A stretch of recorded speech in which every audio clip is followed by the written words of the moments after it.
चिंतन श्री गुरुदेव दत्त. माझ्या सर्व सद्गुरू बंधू भगिनींनो, आपण पुण्याच्या वामनराज प्रकाशनची पुस्तकं वाचत आहोत. सध्या आपण परमपूज्य शिरीषदादा कवडे महाराज लिखित सद्गुरूंचे श्री सद्गुरू स्मरणे हे पुस्तक वाचत आहोत. परमपूज्य मामांचे सद्गुरूंचे प्रथम दर्शन साधारणपणे तो जानेवारीचा पहिला दुसरा आठवडा असेल. त्यावेळी मामा कराडला प्रथमच आले होते. मामा कराडात आले आहेत असा निरोप नानाने जेव्हा मला दिला तेव्हा संध्याकाळ व्हायला आली होती. मी नुकताच कॉलेजमधून परत आलो होतो. वह्या पुस्तके तशीच हातात, पायात बूटही तसेच होते. मी जसा घरी खोलीवर परत आलो तसाच वह्या पुस्तके टेबलवर ठेवून ताबडतोब निघालो. कराडला श्रीराम क्लॉथ स्टोर्स नावाचे दुकान होते. त्याचे मालक श्री जोशी हेही श्री गुरु महाराजांचे अनुग्रहित होते. त्यांच्याकडेच मामा उतरले होते. नाना मला निरोप देऊन दुसऱ्या ठिकाणी कामासाठी निघून गेले होते. त्यांनी दिलेल्या पत्त्याप्रमाणे मी लागली श्री जोशींच्या घरी गेलो. जाताना माझ्या डायरीतला एक कागद ज्यावर मी माझ्या शंका लिहून ठेवल्या होत्या तो घ्यायला मी विसरलो नाही. तो कागद मी डायरीतून काढून घेतला आणि आता हे सत्पुरुष भेटले की त्यांना शंका विचारू म्हणून पॅन्टच्या खिशात ठेवला. श्री जोशींच्या घरी माडीवर परमपूज्य श्री मामांचा मुक्काम आहे असे मला नानाने सांगितले होते. त्या माडीची रचना अशी होती की रस्त्याला लागूनच असलेला जिना चढून वर आल्यावर त्या जिन्यातूनच डाव्या बाजूने दाराच्या आतले सगळे दृश्य दिसत असे. मी जिना चढून वर आलो. तेथे अनेक चपला जोडे पडले होते म्हणून बूट काढायला मी तिथे वाकलो आणि सहजच आत नजर गेली. समोर मला थेट परमपूज्य श्री मामाच दिसले.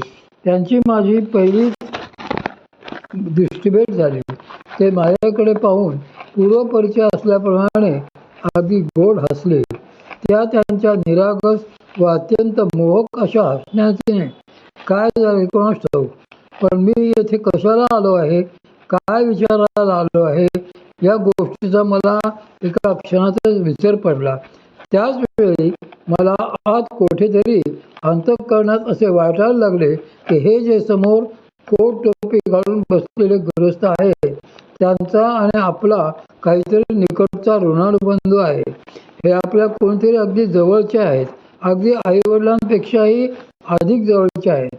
त्यांच्या त्यावेळच्या केवळ बघण्यानेच अंतःकरणात असे काहीतरी भाव जागे व्हायला लागले आणि त्या विचारातच मी न कळत त्यांच्याजवळ कसा पोचलो आणि त्यांना केव्हा साष्टांग नमस्कार घातला हे मला कळलेच नाही.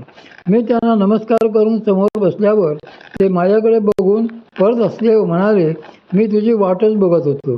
त्यावेळी मला असे वाटले की नानांनीच कदाचित मामांना माझ्याबद्दल सांगितले असावे की एक असा मुलगा वेळपटासारखे प्रश्न विचारायला येणार आहे आणि म्हणूनच ते असे बोलले असतील. पण मला मागवून कळले की नानांचे मामांशी या बाबतीत काहीच बोलणे झाले नव्हते. त्यांनी मामांना काहीच सांगितलेले नव्हते. तरीही मामा असे म्हणाले होते. भेटीची पूर्वकल्पना.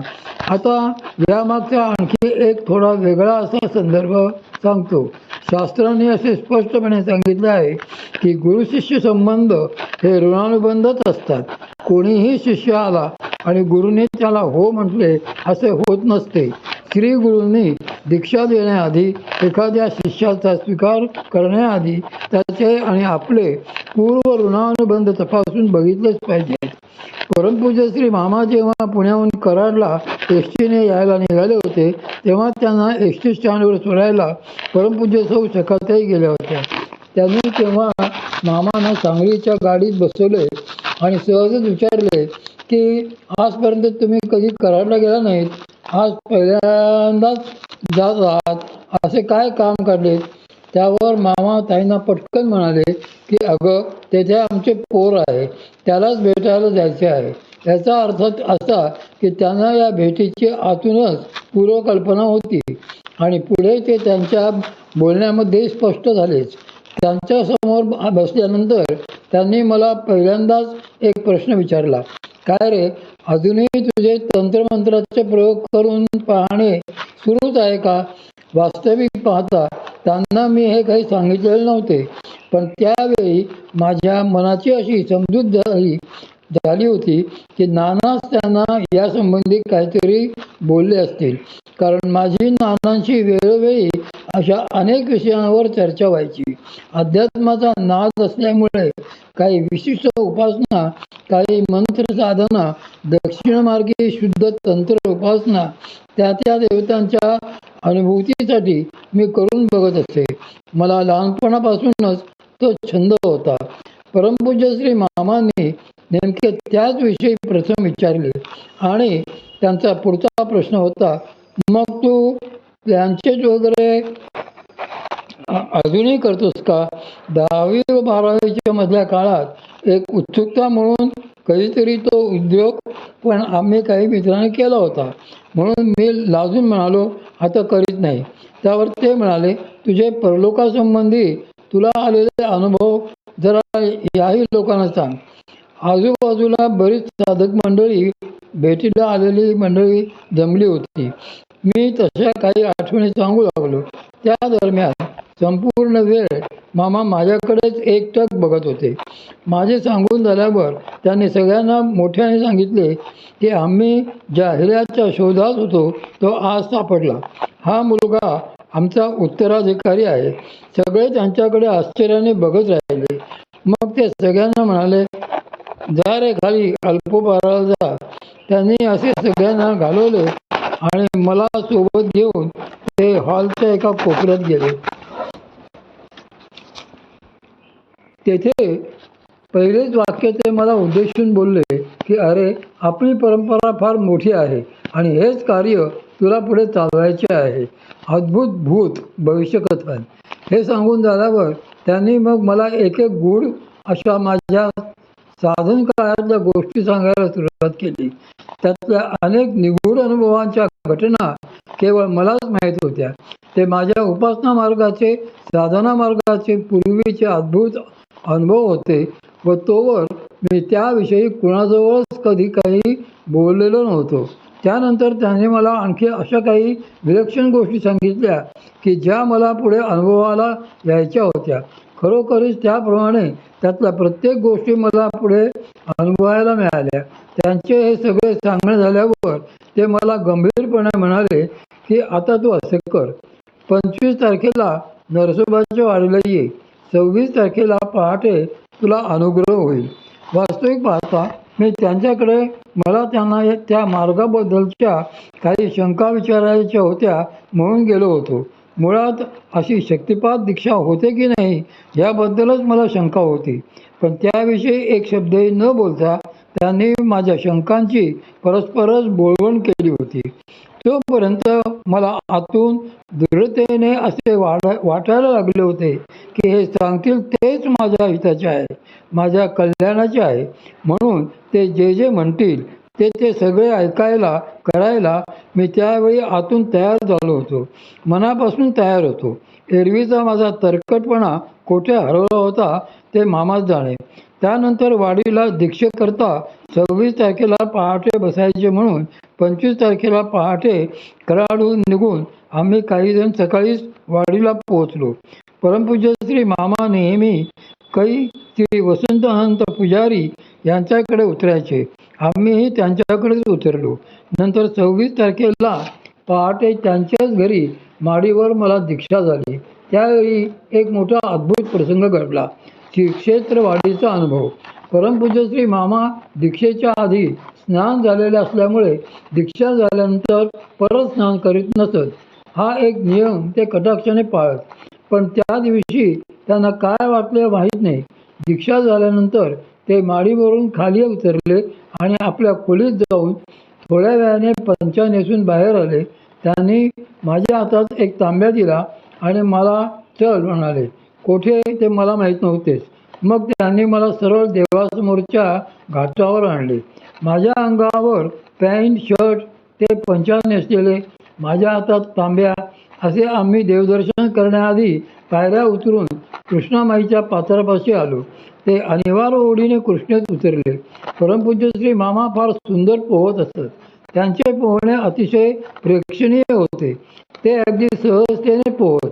त्यांचे आणखी एक वैशिष्ट्य म्हणजे ते एखाद्या जलाशयात स्नानाला उतरले की तो सगळा जलाशयच सुगंधित होत असे. तेव्हाही ते स्नान करायला लागले आणि एकदम सगळीकडे सुगंध पसरला. तोपर्यंतच्या परमपूज्य श्री मामांच्या सहवासाने मला एवढे नक्की माहीत झाले होते की या प्रकारचा दिव्य सुगंध त्यांच्या शरीरातून दरवळत निघतो. मग ते तसेच पात्राच्या बाहेर आले आणि माझ्या हातातला तांब्या स्वतःच्या हाती घेऊन म्हणाले, चल. माझा हात धरून त्याने मला तसेच अंगावरच्या कपड्यासहित तो 3-4 पायऱ्या पाण्यात खाली उतरले. मी साधारणपणे नाभी एवढ्या पाण्यात उभा होतो. त्याने तांब्यात नदीचे पाणी घेऊन माझ्या डोक्यावर 2-3 वेळा पाणी घातले आणि मग मला म्हणाले, तू शुद्ध झालास, आता तू आम्हाला स्नान घाल. आणि त्याने तो तांब्या माझ्या हातात दिला. स्वतःला स्नान घालायला लावले. त्यांना मी स्नान घातल्यावर तो तांब्या त्याने परत आपल्या हातात घेतला. तो एकदा कृष्णामाईच्या जलाने भरला आणि माझ्याकडे गंभीरपणे एकटक बघत म्हणाले, आम्ही तुला ज्ञानेश्वरी दिली असे म्हणून तो तांब्या त्याने माझ्या मस्तकावर ओतला. आणि काय आश्चर्य सांगावे, तांब्या भरून अत्तरच अंगावर ओतावे असे मला झाले. माझे अंगावरचे जे कपडे त्या पाण्याने भिजले त्यांना अक्षरशः कित्येक महिने चंदन आणि हिना यांचा विलक्षण सुगंध येत होता. कैक वेळा धुवूनही त्या कपड्यांचा तो सुगंध लवकर गेला नाही. त्याने असे म्हटल्यानंतर माझ्या मनात त्यावेळी हेच आले की हे ज्ञानेश्वरीचे अभ्यासक असल्याने याने ज्ञानेश्वरीच्या अनेक पोथ्या जमवल्या असतील आणि त्यातलीच एखादी पोथीची प्रत ते मला देतील. फार दिवस मी त्याच भ्रमात होतो. कालांतराने आणखी एक विलक्षण प्रसंग घडला. त्यावेळी मात्र त्यांना नेमके काय म्हणायचे होते ते मला अगदी स्पष्ट झाले. पण तोपर्यंत मी याच प्रामाणिक समजुतीत होतो की ज्या अर्थी त्याने वाडीला संकल्प केला आहे त्या अर्थी ते आपल्याला एखादी जुनी पोथी, फार तर त्यांच्याच वाचनातील पोथी प्रसाद म्हणून देतील. साधनेच्या प्रांतात प्रवेश. त्यानंतर साधनेचा आश्चर्यकारक वाटेल असा प्रांत सुरू झाला. पहिल्या दिवशीच दीक्षेच्या वेळी त्यांच्या कृपेने साधनेत जे काही अनुभवायला मिळाले ते सारे केवळ विलक्षणच होते. आणि त्या क्षणीच माझी खात्री पटली होती की हे शास्त्र संपूर्ण खरे आहे आणि असे खरोखर होऊ शकते. येणारे अनुभव खात्रीने शक्ती जागृतीचेच आहेत. हे त्याशिवाय निश्चितपणे येऊ शकत नाही. सद्गुरू कृपेचे महात्म्य खरोखर विलक्षण आहे. तेथून पुढे साधनेचे आणि दैवी अनुभूतीचे प्रसंग वारंवार प्रत्ययाला येणे सुरू झाले. त्या काळामध्ये याबाबत भाग्यही असे उत्तम होते की परमपूज्य श्री मामा सांगली, कराड, कोल्हापूर या भागामध्येच जास्तीत जास्त दौऱ्यावर असायचे. 1979 ते 82-83च्या दरम्यान त्या भागात सांगलीच्या प्रतिष्ठानाच्या निमित्ताने आणि इतरही निमित्तांनी त्यांचे वेळोवेळी येणे जाणे होत असे. मला दीक्षा झाली तेव्हा मी इंजिनिअरिंगच्या 3ऱ्या वर्षाला शिकत होतो. आधीच मला असले काही शिकण्याचा उत्साह नव्हता आणि जो काही थोडाफार होता तोही ज्या क्षणी दीक्षा झाली त्या क्षणीच पूर्णपणे निघून गेला. त्यामुळे आधीच उल्हास, त्यात फाल्गुन मास असे माझे झाले. सुरुवातीपासूनच मला काहीतरी वाचत मोकळे निवांत बसायला आवडत असे. नंतर मला आणखी मुभा मिळाली. मग मी नेहमीच पारमार्थिक ग्रंथ, आपले सांप्रदायिक ग्रंथ असे काहीतरी वाचित बसे. विशेष म्हणजे महाविद्यालयाचा अभ्यास नावाची काही वस्तू आहे हेच मी त्या भानगडीत फार विसरून गेलो होतो. आपणास माहीत असेलच की इंजिनिअरिंगला खूप अभ्यास असतो आणि तोही सातत्याने करावा लागतो. तसा तो माझ्याकडून काही होत नसे. शिवाय त्यात भर म्हणून परमपूज्य श्री मामा जेव्हा जेव्हा कराडला किंवा जवळपासच्या भागात आले आहेत असे कळायचे तेव्हा मी सरळ कॉलेजला दांडी मारून त्यांच्याबरोबर फिरत असे. ते जितके दिवस त्या भागात असतील तितके दिवस मी त्यांच्याबरोबरच असायचो. असा सद्गुरू संघ त्या काळात वारंवार होत असे. सांगलीला परमपूज्य श्री मामांच्या अवतीभोवती त्यावेळी परमपूज्य श्री गुरुणी महाराजांची अनुग्रहित मंडळी अधिक असायची. परमपूज्य श्री मामा आपले वडील, त्यांना श्री महाराजांकडून दीक्षा झाली म्हणून श्री महाराज हे आपले आजोबा असा माझा भाव होता. असे वडिलांबद्दल प्रेम असते तसेच आजोबांबद्दलही असतेच. मात्र मी त्यांना प्रत्यक्ष कधीच बघितले नव्हते, कारण गुरु महाराजांनी 74 साली देह ठेवला आणि मी पश्चिम महाराष्ट्रात 78 साली प्रथम आलो. पण भोवतीच्या या सगळ्या मंडळींकडून श्री महाराजांबद्दल